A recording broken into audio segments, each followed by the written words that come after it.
Hello and welcome back to the Across the Pod NFL podcast for our second divisional round game preview as we preview the Commanders traveling to Detroit to take on the Lions. I am, as ever, your host, Andy Davis. With me today, I've got a returning guest. He's our resident Lions fan. With us today is Aaron Fletcher. Aaron, how are things? Things going well. Bit tired this week. Started a new job, and as we all know, like the chaos of the week, that readjusting your systems and all that sort of stuff, which has not been the most fun. But overall, do you know what? Live and breathe another day. Can't complain. How are you? Yeah, good. Can't really complain. Very excited for New Orleans. Planning all of that. Yeah, very excited for that week coming up. But of course, there's a long way before that. A lot of games left to go. But yeah, certainly, very excited. Going to be going to a friend's house Saturday to watch the NFL action. Shout out to Howell if he's listening. Big up, Howell. Going to watch the Saturday games. And you're looking forward to that. And then, of course, Sunday itself should be good as well. And, of course, part of Saturday includes this game today, which is the Lions taking on the Commanders, which is the number one seed in the NFC, taking on the sixth seed. Of course, the Lions had a week off last week, but the Commanders did get the win over the Buccaneers. So, Aaron, first of all, for you, how are you feeling ahead of the game? Because, you've got that number one seed. There was a lot of talk about you could get the fifth seed, you could get the one seed. That game against Minnesota took care of that. A lot of talk about the fact that, you didn't rest players in that Week 17 game and people talking about needing that break. And you got that break, thankfully. How are you feeling ahead of the game? Honestly, I'd like to say refreshed and, you think that someone like myself would be just simply used to not watching my team play in a wild card weekend. It's something that I'm very familiar with, but it just feels different. It was really weird to watch football playoff, not see the Lions, but still be invested in the game, not for pure haterade. I'm really excited. I think this is the most exciting matchup we could have got, barring storylines and things like that. I think this is the best one for just pure football. And yeah, I'm really excited, man. I'm really, really excited.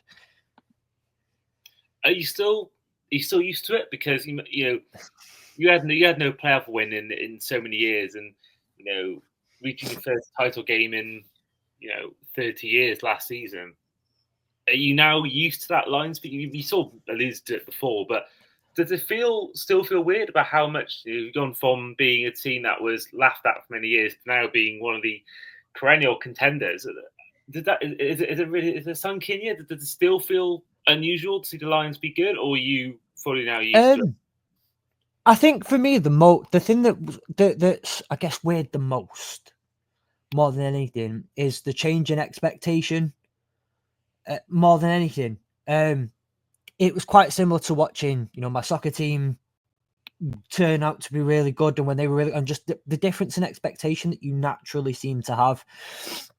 And at times you can, I don't know, I spent some time this week feeling really ungrateful because as exciting and great as it is, don't get me wrong, and absolutely buzzing, but the different thoughts and feelings that come along with being such a team that is considered to be so now successful and is clearly so good at what we do, that I don't know, the expectations that come along with it. I try to think back to the Matt Patricia days. I try to think back to the Jim Caldwell days and a little bit before that when I became a fan, and just try and remember kind of what the expectations were then and try and be grateful just for where we're at more than anything. And that's where I want my mindset to be. But also, like I say, it does come with some expectations that when you think back to those times, you can feel really ungrateful for having these expectations and not just enjoying it, and just enjoying the ride. But yeah, I think that's mostly where I'm at, is just it's not necessarily becoming used to it. It's noticing the shift in expectations and potential, and having that weird feeling of feeling ungrateful for kind of expecting it or wanting more, and but is the price of particularly being in the NFL when teams can go up and down and be so unsuccessful for a few years and then be successful for a few, and then just how those expectations, I guess, sit with people. It's quite weird. Yeah, I mean, it literally is parallel between your two teams in Man City and Detroit Lions, both playing blue, and then both had years and years of pain, and then had this sudden change, and it's all happened seemingly overnight. And you mentioned about Patricia there. I mean, he really got probably. It probably sounds weird to say this. Probably a lot to thank him for, because you being so bad allowed you to get Penny Saul, who I think is I think personally he is the most valuable player, arguably in the NFL. He is so crucial towards your team, and one of us. I think we all know defensive line is the most underappreciated but most important position in the league, and I do feel like it is. Say if you won a few more games, you start the playoffs by a game, or you'd lost to the wild card round, you wouldn't have been able unless you traded up to get Penny Saul. I know the players in it, like you got Emerson Brown in the fourth round. Ali McNeil and all the other players, but as courtesy of a lot of them came from courtesy of the Goff Stafford trade. But I think in a way, almost this is why we talked about it with the Steelers before, about how they're almost trapped by never being bad enough to get a high draft pick, but never being good enough to really push and progress further than just the wild card round. So I think you almost need that bad season if you want it, because sometimes as long as you have the guys there in the front office to make the good decisions in the draft and pick the right guys, you have to take that into consideration. You have to have the good decision making. But you'd be anywhere near where you are now if it wasn't for having that bad season. Patricia, first of all, getting fired to go and get Dan Campbell, but also then being bad enough to get Penny Saul, which I was at the 7th overall pick. Yes, 7th. But I think within that as well, I'm a big believer in leadership and how successful sports teams in general start with good leadership, good ownership, and work their way down for the most part. I think you look at, and with both of my teams, again, the success came after a change in ownership, and granted, one in a slightly different way than the other, but we're not going to get into that. This isn't the correct sport either. And that's a losing conversation for everybody. But the culture that was created from the top down there, and then absolutely. I mean, I'm trying to live a bit more of a life of gratitude, and it sounds really fairy dust and stuff like that, but I'm trying not to be as angry and as resentful towards someone like that gentleman in Matt Patricia. And there are other things too. Like he's the one who brought Ben Johnson into the building. He brought Hank Fraley, our offensive line coach. There's a few pieces in this building that are because of him, and that offensive line. You say Penny Saul, and absolutely, Penny Saul is quite possibly, arguably, my favourite Lions player overall, just from the mentality standpoint, from how much he means, from how much everything. When I get my jersey in the next few weeks, which I'm planning on actually doing, finally buying one of the new jerseys. You have to save up for years to get one now. I want Penny on the back because of that, and but also that offensive line also consists of Taylor Decker. That Kevin Zietler, but the Graham Glasgow, who, yes, he went away and came back, but he was originally a Patricia guy, and I think there are a few bits in the across the board anyway that you can somewhat be thankful for bringing him in as well.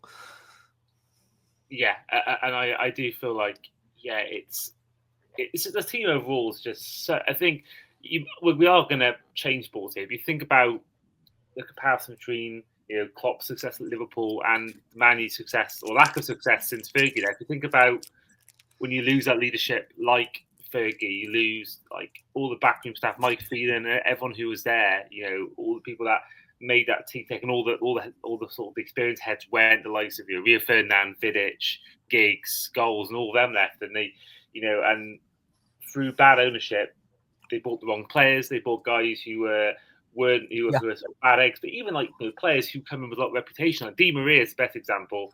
Comes into, and if you go into a negative atmosphere, then you're going to put badly in onto Liverpool. If you've got the right coaching staff, the right sort of ethos behind the team, even though he's now coming sort of to bite us in the backside, you think about that ethos of never paying a player more than a certain amount and no player being in the club. And I think now, obviously, that's probably a bad thing because you probably can't keep hold of Mo Salah and everyone else. But you flip that to Brad Holmes, Dan Campbell, and I think that, again, it goes down to how many teams have these first overall draft picks and they don't use them right. Or you think about, to your guys' benefit, Jacksonville Jaguars, perennial strugglers in the league, and they took the wrong guy. Even though he's been better over the years, Trayvon Walker is not Aiden Hutchinson, and them drafting badly and not doing their proper scouting work meant that they got the wrong guy. And for me, bang on the head from you. I think it is all about that leadership and making the right decisions. I mean, look at Les Snead. Think about Kobe Turner, Byron Young, Jaden Frisk. None of them are first-round picks. Puka Nakua, fourth-round pick. Kieran Williams, third-round pick or fifth-round, one or two. And then you see other teams who have. The Browns had 2 number 1 overall picks in the same year. They had draft pick the year before, didn't win a single game all year, or something like that. It's all about how you are. You got to have the right guy there. And I think the Lions have exactly proved it. Whilst the Rams have gone down the method of they won a Super Bowl by going down the complete other end of the spectrum, the other end of the scale. But I think for the Lions, it is a testament to them. But let's get on to the game, because that is why we're here as the Commanders take on the Lions. I mean, where are the keys to? Because I'm looking at it from an outsider point of view. I'm looking at the stats, and you think about. I'm looking at the pass defense against the run defense for the Commanders. Now, the Commanders have the third best pass defense for yards allowed this season, but equally, they have the third worst defense when it comes to stopping the run. So, do you feel like, especially with Montgomery being back, probably on a limited snap count, probably not going to have the reps he normally got before his injury? Yeah. Do you think that with what we saw with Jahmyr Gibbs, how well he performed against the Vikings just 2 weeks ago, 4 touchdowns, franchise record? Do you think that that's going to be the key to particularly on your offense side of things for you guys? One game which has been struggling for the Commanders this year, and Jahmyr Gibbs and Montgomery really exposing that. Oh, 100%. The Lions in general, what you get with the Lions. It's we're going to run the ball, and running the ball is going to set up everything else, and that's generally what you're going to get. The question is, it's easier said than done, but can you just stop? Can you stop that? I'm trying to stop Jahmyr Gibbs and David Montgomery behind the offensive line, which we spoke about being so as good as it is. Good luck with that one. All the best to you. May the odds be ever in your favor, and they never will be. It is definitely absolutely it's got to come down to how well we run the ball and being able to move the ball on the ground. How many guys can we make Washington commit to stopping that run game? But my other thing is always, how do we stretch the field as well? It's all well and good saying, because we can get Amon-Ra St. Brown in play, we can get Sam Laporta in play in those short yardage situations, in the laterals, on the slants, in some of the flats, in some of those areas between, I guess, the line of scrimmage and the 10-yard line, in those screens. But how well can we get someone like Jameson Williams involved in a game who's been not a lot has changed in the offseason with regards to the Lions offense, but everyone's seen it go up another level. And that comes in with Jameson Williams getting so involved with the game and so involved from a Lions standpoint and the real progression that he's taken on. So, yes, the majority of it, probably from a Lions standpoint on offense, is going to come from the run game, but let's still see how we can stretch that field, and whether it's playing the run game means we can get Jameson Williams involved over the top, or whether it means they have to stretch out a little bit. And if they have a little bit more success in the run game and they do sell out a little bit to try and stop that run, then we've got Amon-Ra St. Brown, we've got Sam Laporta, we've got Tim Patrick, and so many other players. So many other players then to expose, because it's in my opinion such a complete offense. Yeah, I mean, it's that thing of you manage to take St. Brown out of the game. You still got Williams and Patrick. You try and take them out of the game. You've got Gibbs, you've got Montgomery, and Exactly. and if not them, the Porter, and it's such a hard thing to stop when you've got that many guys. I think especially with the O-line as good as it has been, we've been praising it all episode. It is such a big difference when you've got someone like that in the some of the options like that to have to throw to. But on the flip side, Jaden Daniels, probably Offensive Rookie of the Year. I think that's probably a lock. Going point. Absolutely. I think the Bo Nix loss against the Bills. I think ultimately, probably showed maybe he wasn't quite ready. Whereas Jaden Daniels, the whole chat's been in the last week or two, he doesn't look like a rookie. He looks so composed. He doesn't look at all, phased by the big games. And I thought that'd be a big blow for him against someone like Baker Mayfield. On the road, your first ever NFL game in the playoffs. I thought that might hinder him going up against a guy who's played in multiple playoff games. But no, he looked completely unfazed. I think he's had better games, but I think certainly it was a really, really impressive performance and how well they controlled the clock in those situations on the offense, especially. I mean, 14 plays, 13 runs, took 6 minutes off the clock as they turned it to a 2-possession game. And that sort of, as someone sort of who doesn't watch then every week the Commanders and the team you're playing, how impressed have you been with Jaden Daniels this season? Incredible. For me, he's Offensive Rookie of the Year, and I think it could be close with a couple of other players, but as we know, a lot of these awards tend to go towards QBs. So if you're favouring a QB in this award, there is no one other than Jaden Daniels this year. Obviously, look, what's happened with Caleb Williams and all the struggles that he's had are what they are, and we can put them down to whatever we kind of want to put them down to for the most part. But Jaden Daniels has been incredible. He really, really, and like you say, he doesn't look phased by the game. He seems extremely comfortable as an NFL quarterback, and as much as it pains me to say it, it reminds me of CJ Stroud last year, coming out of that school. But into the NFL, and yes, he had a couple of teething problems as he started year one for himself, but looked like a true professional in the league for the vast majority of last season. And then they went and won a playoff game last year with DeMeco Ryans as a rookie head coach. So I can't help but be enamored by Jaden Daniels' game. I just can't. I've very similar to you. Been very rare you ever sit down and go, do you know what I really want to watch this week? Really want to watch the Commanders game, unless they're playing your team. It's usually when that name pops up and you're just like, okay, I'll kind of have to watch the Commanders now. But towards the end of the season, it was one of the ones I was looking for when watching Red Zone, and very excited to see when I was watching Red Zone. If I'd see they were on a primetime game, it's like, oh, cool, we get to watch the Commanders this week in primetime. And yeah, what a player. I just hope it's going to see more success for him in the years to come. Yeah, continues to do it. I agree. I think what I've been impressed a lot with is, their ability to win one-score games. You think about the weekend just gone. I mean, the doink off the crossbar going in, which definitely gives PTSD to Bears fans. Win by 3 there. They've won the last 6 games, but they've won week 18 by 4 points. Won in overtime in week 17, by 3 in week 16, by 1 point in week 15. Yeah. And then even games they've lost recently, lost by 1 point in week 10, lost by just 7 or 8 points in week 11 and 12, won by 3 against Bears. We all know what happened there.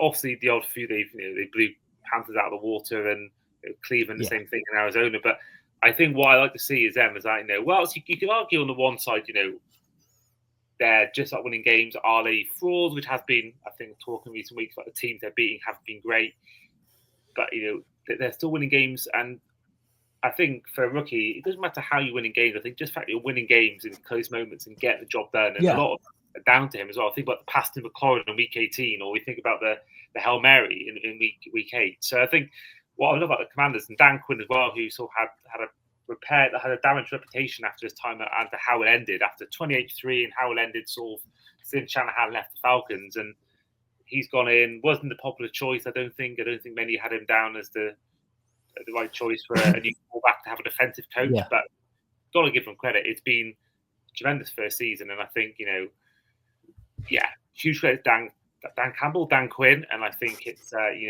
massive credit to him. And I think that's really one thing you have to be sort of wary of. I think is the fact that you could be 10 points up, but the Commanders are going to come back and bite hard. It's just a one little flick of the switch, albeit from a fumble against the Buccaneers, but they turn like a potential 10-7 point deficit to being 4 or 5 points up, and I think you can't really rest on your laurels with Commanders team with Jaden Daniels. Now the run game I think is poor, and I think that that will be something they have to try and improve on if they want to go further, just the divisional round. But Daniels and his offense, and led by Cliff Kingsbury, and you got offensive coordinator, and even the defense holding up these close wins as well. You've got to give the Commanders a huge amount of credit. 100%. I'm completely with you. They're such a good, just overall a really good team to watch, and a team that I think. Trying to think about it, you can kind of root for them. I think you can just kind of root for them as a whole. They play good football. They're good on both sides of the ball. Yes. I mean, look, they're not perfect. Like you said, the run game is not great. But, like you said, they're winning games. They've made it to the playoffs. End of story, really. It's... you were saying there, Cliff Kingsbury. What a brilliant asset Cliff Kingsbury has been, and I don't know how many of us truly thought that Cliff Kingsbury would have. Dan Quinn goes to the Commanders and takes Cliff Kingsbury as OC. Who would have thought that it would have been such a just a great worked out as well as it has done? I don't think anyone did. It's so much credit to all of them across the whole organization, again, including what a big differences between the last few years at the Commanders and the years prior. What's the big thing that's changed? Ownership. And ownership, and how you have better owners. You have owners who know what they're doing as owners a lot more. And that's where that's translated to at the most. So top down, the whole Washington Commanders franchise gets a lot of props from myself. Yeah, it goes back to that ownership, doesn't it? Again, and this is why I do think as well. Like the Cowboys will win a Super Bowl within 3 or 4 years should Jerry Jones lead the team. I genuinely think if Jerry Jones was to sell the team, they'd win a Super Bowl within the next 3 to 5 years. I really do believe that. So big kudos to them. Now we've gone from the positive of the Lions. We have to touch a little bit on some negative. I mean, 15-2, where the negatives.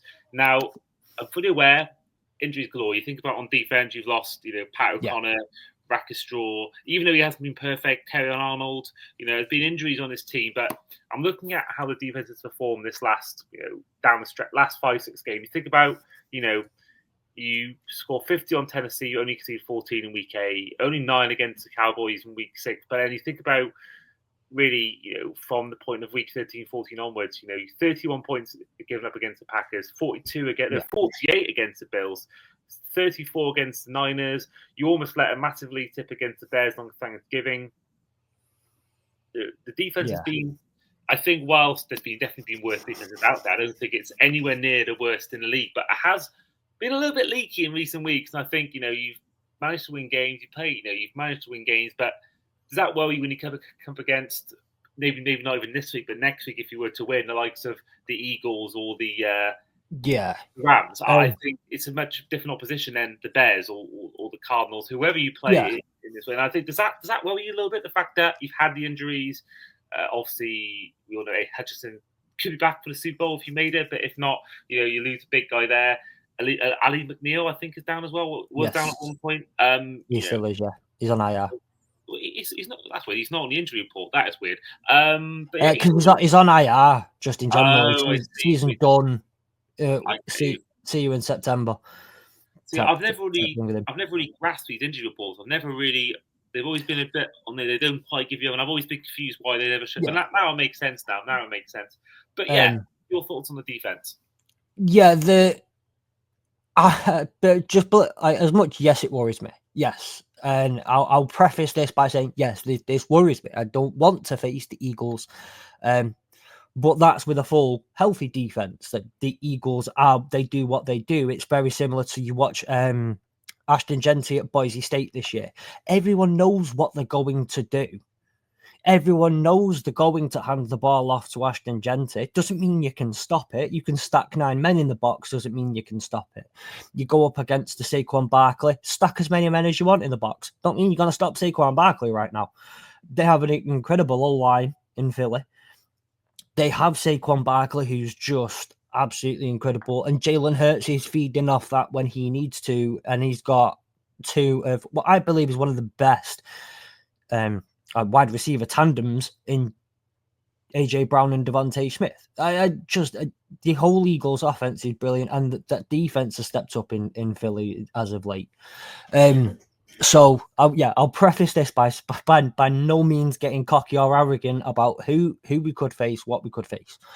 But I am so proud of this defense, and I'm so proud. This is why Aaron Glenn fully deserves all of the credit, and every interview request that he gets, he deserves every single bit of it.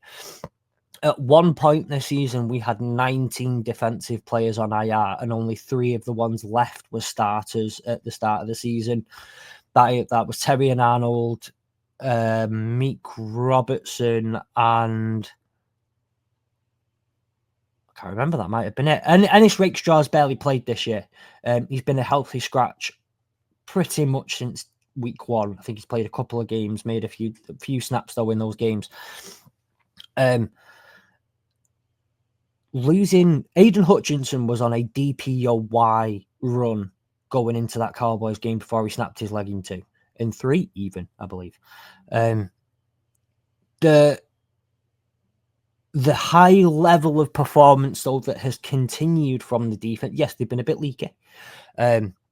A lot of times this was, you look at the Bills game, the offense couldn't stay on the field properly for the first few drives. Defense was, we were bringing players in, I think against the Bears on Thanksgiving, I think we brought like Jamal Adams in on the Monday, and he was starting on the Thursday. This was how bad it kind of got with injuries on the defense. So the fact that we went in and we were holding certain teams, and you look at, I'll look at that Bills game and just say, do you know what, that defense was so gassed.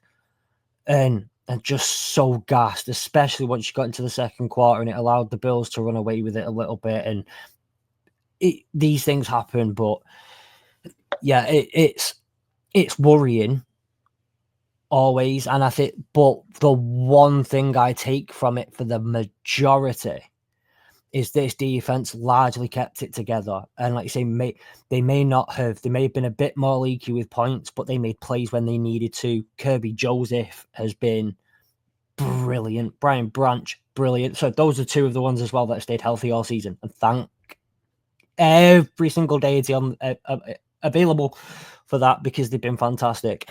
The big loss where we started to see games like towards the end of the Packers game, the Bills game, that 49ers game, it was a big loss. Alex Anzalone. Out of everyone to kind of let this defense collapse, it was Alex Anzalone. And when he came back against the Vikings, you saw a huge difference. We had a leader in the middle as our middle linebacker, and it changed the whole game. I think I'm glad some players may be coming back. I'd love to see Aiden Hutchinson play in the Super Bowl. I'm not holding to that hope, because it's the hope that kills you. But like I say, it's just the Dan Campbell and Aaron Glenn have got that Detroit mentality. It's what they preached that for 4 years. We all saw it on Hard Knocks. It's not about the talent that you've got. It's about how hard you're willing to fight on every single play. And this is what the team do. And this is what we'll continue to see. And you know what? As a fan, yes, it's going to be frustrating if we continue to give up points and things like that. But if they're giving it all on every single play that they've got, that's all I can ask for. And then we'll let the offense take care of the rest if they can. Well, let's get to the final segment, which is going to be our predictions. So, Aaron, give me your score prediction for Saturday. 27-21 to the Detroit Lions. Interesting. Well, I'm going a bit more of a gap. I'm going to go for a. I've not actually planned my actual answer. I think the Lions are going to win. I think that's one of the easier ones to call. I think personally, but you never know. But I'm going to go for 31-17 to the Lions. I think the Commanders will give. Maybe they'll go 10-7 up in the early stages, or maybe they'll take the halftime 17-all or 10-all or something like that. But I think ultimately the Lions will just have the edge now, just a bit like the Lions game. I think that was 10-9 at one point in the second or third quarter, and then they just blew away towards the end. I think, especially with what we talked about before with the Gibbs, how sort of performance against the Vikings to how bad the Washington have been against the run, I do feel like we'll see may even see a similar kind of game to what we saw against the Vikings. But that is where we will end this preview for today. So once again, huge thanks to Aaron for coming on. Anytime, my friend. You know that. What I say as well, by the way, just before I jump off, I've seen all the things that you've been doing lately. I loved seeing your little trip to New York over New Year, and I hope your partner enjoyed herself as well, and being part of the atmosphere of an NFL game, and it looked amazing, and I hope you both had a great time. It looked like you both did. But just as someone who's known you for quite a while, I was speaking about you to a couple of people the other day, believe it or not, and they were talking about this amazing Andy Davis, and all I could talk about was how amazing this Andy Davis is, and how every bit of success that he's having is so utterly and profoundly deserved. I don't think there are very few people out there who put such a good face on lots of people put a great face on the community of NFL fans here. Very few do it like you do. And I just wanted to say, just on record, I watched your journey for the last 3 years, and it's incredible, absolutely incredible, and you deserve every bit of success that you get. Thank you. That means genuinely so much, because I've had a little bit of social media hate recently. I'm not gonna lie. I've had a bit of some negative comments about me recently on various channels about different things. Nothing that I've done. It's just that people seem to have some sort of problem with my content sometimes, or what. So it does mean a lot when I do get subjected to. I think the more followers you get on TikTok and social media, the more subjected you are to get some abuse. And I have experienced some. I'm not gonna lie, some recent social media stuff that's not been very nice. And to hear something like that it's just amazing to hear. So I'm very, very, very thankful for his comments. That's such a nice thing to say. From anyone who truly is interested in your content and truly engage, because I think people like that go in with a mindset of being, from anyone who I've ever spoke to who actually listens to things you and actually cares about that kind of content, I have never heard anyone even say like, I like him and he's okay, whatever. All I ever hear is glowing things about you. You have a very, very good reputation. And I try not to turn around and go, I know Andy, just because I want to hear people's true thoughts. And then it's, I kind of, at some point, you are my claim to fame half the time there. I'm not that famous yet, but thank you. I do appreciate it. But I just wanted to drop that in there. No, as a final. Very glad you said that. That was a very nice way to end the podcast. And of course, you can catch Aaron on both Hurdle the Line and the Asleep at Work podcast. Go check out his work, as well as his Twitter, Lions Guy Fletch. You can see it there if you are watching on YouTube. If you are listening on Spotify, Apple Podcasts. The college stuff as well. We've got a lot of college stuff coming, and that's where a lot of my focus is at the moment. I have an incredible team of people who work with me on Hurdle the Line, including friend of yours and friend of the pods, Sam. He is coming on. He's coming on in about half an hour's time. He's coming on for the Rams Eagles preview, so he's going to be on the podcast in less than an hour's time, recording wise. So for those listening, stay tuned for the Rams Eagles preview. Yeah, got amazing team of people like that. It's the college stuff that I'm kind of really excited for at the moment. National championship, and we've got all this playoff football this weekend, including four divisional games and then a national championship on Monday. There's most of what I'm talking about at the moment is college stuff. So if you're into college ball, definitely come and talk to me about that. Playoffs? Talk about playoffs? If you know, you know that famous Colts video from years ago. But yeah, this is where we will end the podcast for today. For those listening, hope you enjoy the games. Hope you enjoy this game in particular, Aaron. And we will see you guys for our next divisional round game preview. See you guys later. Take care. Bye.